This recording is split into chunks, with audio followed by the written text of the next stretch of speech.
Buenas tardes a todos, soy Carlos Font y estamos aquí en la segunda clase de este curso para el aula de la experiencia sobre historia del mundo contemporáneo. Espero que estéis bien, que estéis aguantando bien estoicamente este confinamiento obligado por las circunstancias. Y bueno, vamos a abrir una ventana a la historia que espero os guste y sobre todo que aprendáis.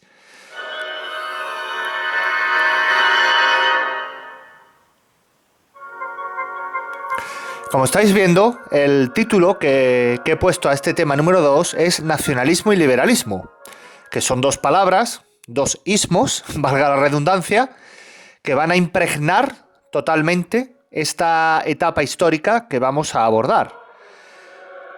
Hemos puesto la fecha de 1815, que fue el último año que dejamos en la lección 1, en el tema 1, y vamos a abarcar hasta el año 1870.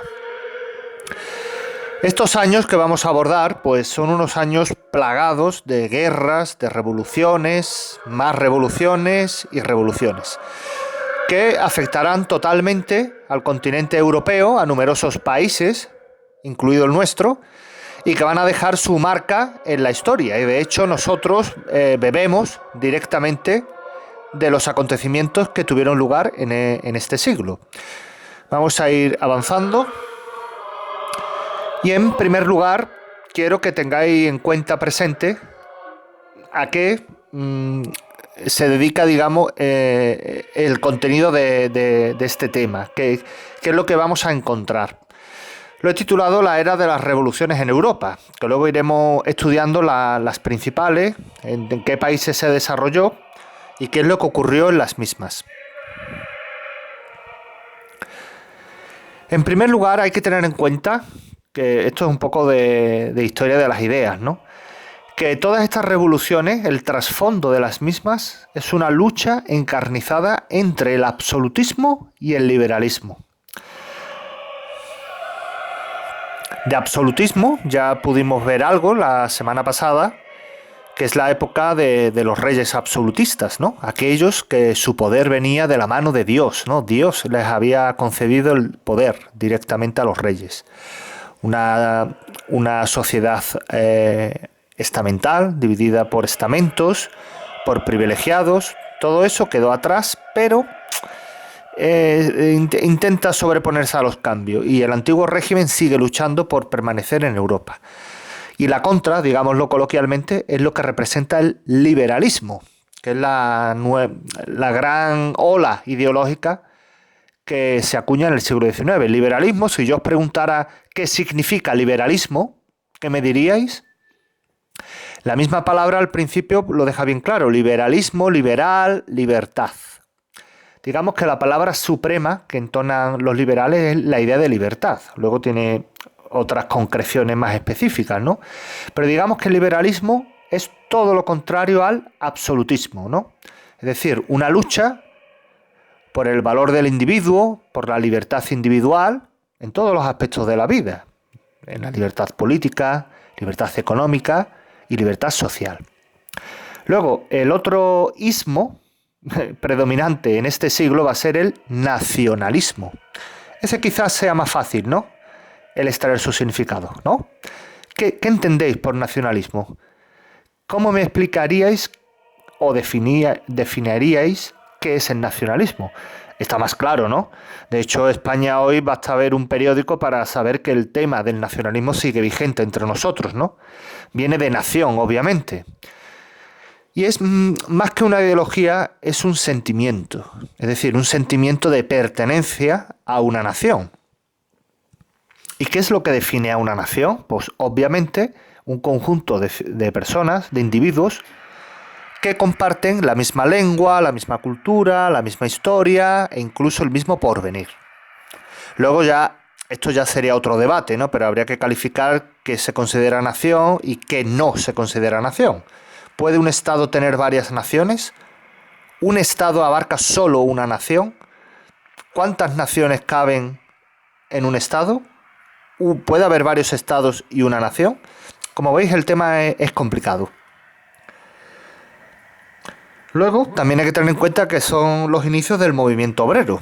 Es decir, Europa empieza a industrializarse, seguro que conocéis el término de revolución industrial, y ya los obreros empiezan a darse cuenta que el orden liberal, sí, es muy bonito la palabra libertad, igualdad, pero el obrero que trabajaba 18 o 20 horas al día, cobraba un jornal de miseria, tenía que mantener una familia con 7 hijos, pues mira, no le llegaba ese orden liberal tan cerca. Entonces empieza a fraguarse en Europa los movimientos obreros, los cuales son una lucha al orden liberal.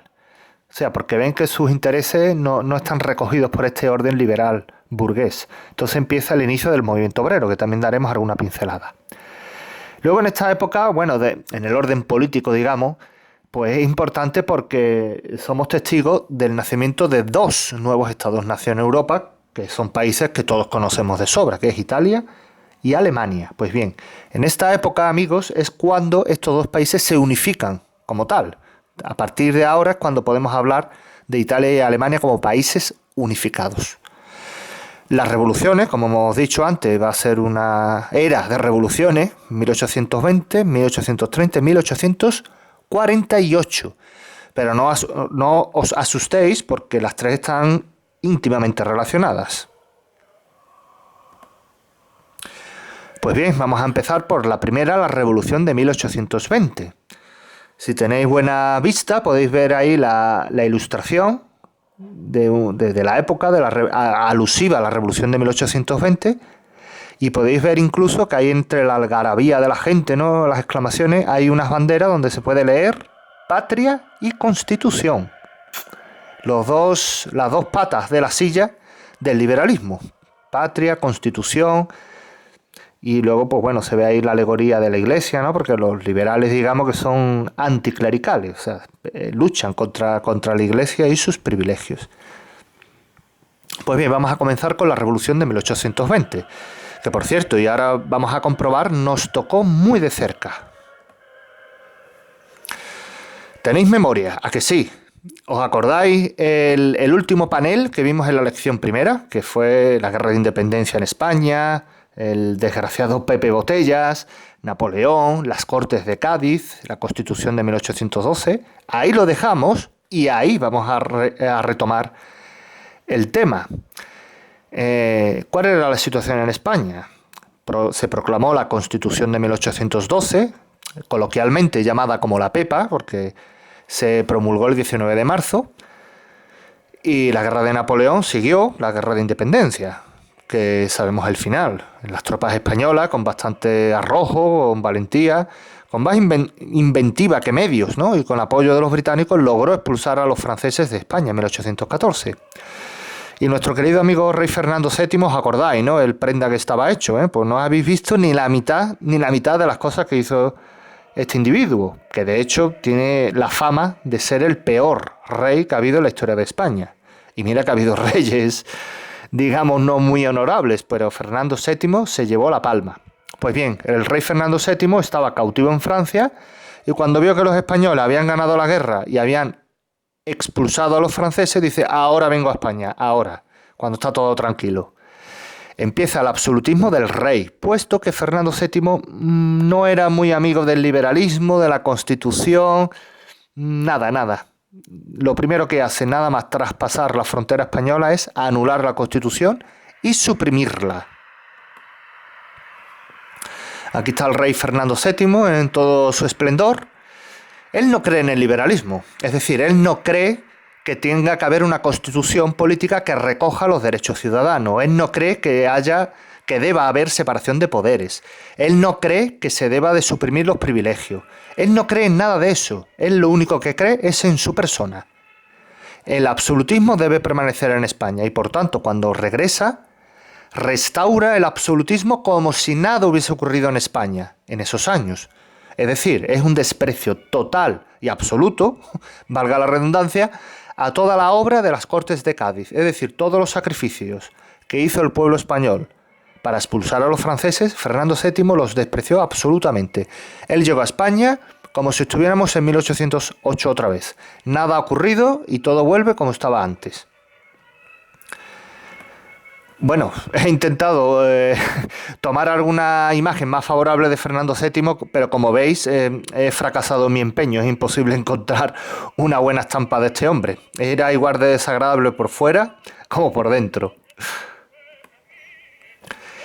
El pueblo, fijaros cómo era el ambiente de la época. Cuando el Fernando VII traspasó la frontera franco-española y llegó a España, ya bien tranquilo, después de que los franceses se hubiesen ido, él anula la Constitución, la obra legislativa de las Cortes de Cádiz y instaura el absolutismo. Pero es que el mismo pueblo, gran parte de él, estaba de acuerdo con el rey Fernando VII, es decir, no quería el liberalismo, quería volver a los tiempos antiguos, el de Dios, patria y rey, el rey, todo el poder para el rey.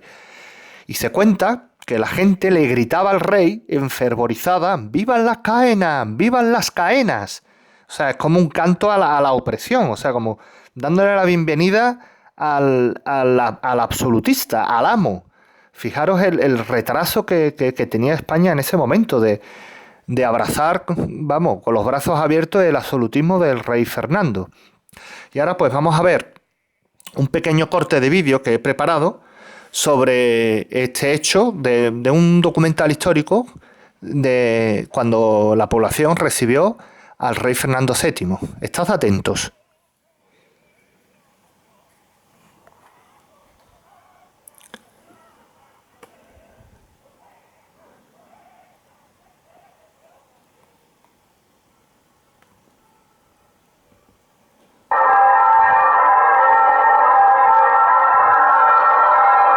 Después de haber recorrido media España en olor de multitudes, el 13 de mayo de 1814, Fernando VII hace su entrada triunfal en Madrid y la hace de nuevo como rey absoluto de todos los españoles. Lo habéis oído, ¿no? Unos días antes, había firmado un decreto disolviendo las Cortes y derogando todas las reformas aprobadas por ellas, incluida la Constitución. Con este golpe de Estado, recupera de un plumazo todos los poderes de un monarca absoluto.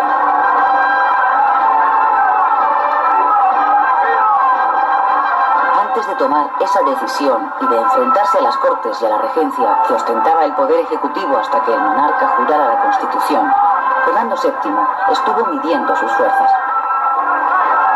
Durante su estancia en Valencia, había recibido el respaldo casi total del ejército tradicional y el apoyo incondicional de un grupo de diputados absolutistas que representaban a un tercio de las Cortes.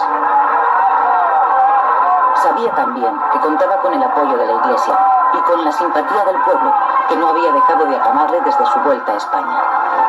Tanto que en muchos lugares la gente desenganchaba los caballos de su carroza y tiraba de ella con sus propias manos. Eso sucede también en su entrada en Madrid. Los españoles dejan de ser ciudadanos y vuelven a ser súbditos.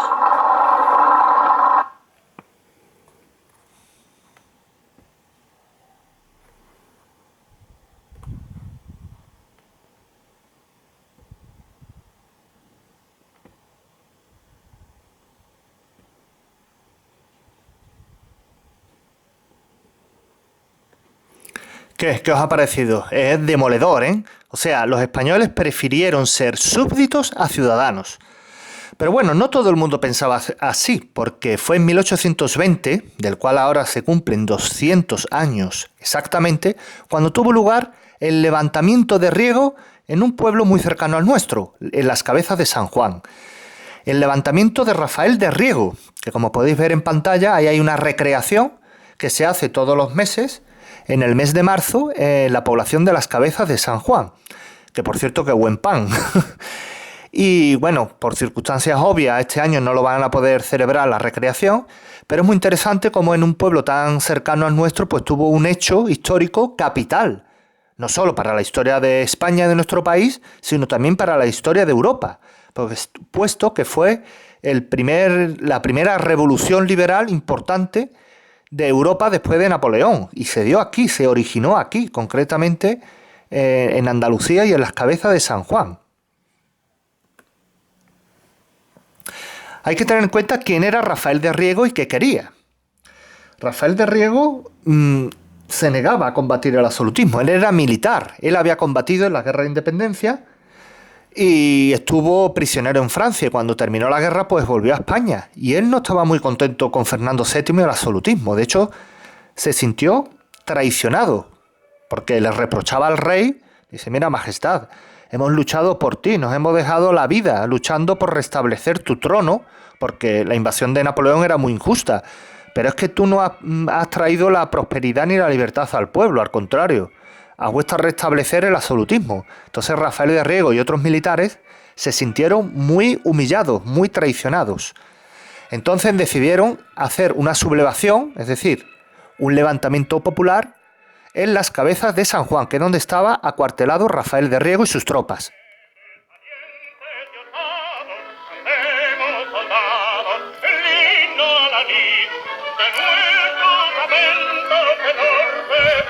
¿Escucháis de fondo? Es el himno de Riego.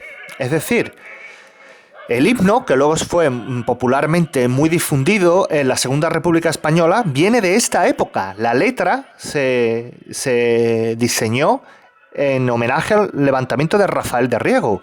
Luego ya, con el paso de los años y las décadas, se constituyó como en el himno republicano en España por antonomasia. Pero el himno de Riego está basado en estos hechos. Rafael de Riego se sublevó en las Cabezas de San Juan, el 1 de enero de 1820. Fijaros qué buena comenzada de año, qué buena entrada del año, con un buen pronunciamiento militar, el 1 de enero. Y entonces él salió al balcón en las Cabezas de San Juan, que de hecho ese balcón todavía se conserva, hay una placa conmemorativa al lado, y leyó un manifiesto. El manifiesto, como os podéis imaginar, en contra del rey Fernando VII, a favor de la Constitución de 1812. Y entonces sus soldados lo secundaron y Riego no se quedó quieto en las Cabezas. Con sus tropas empezó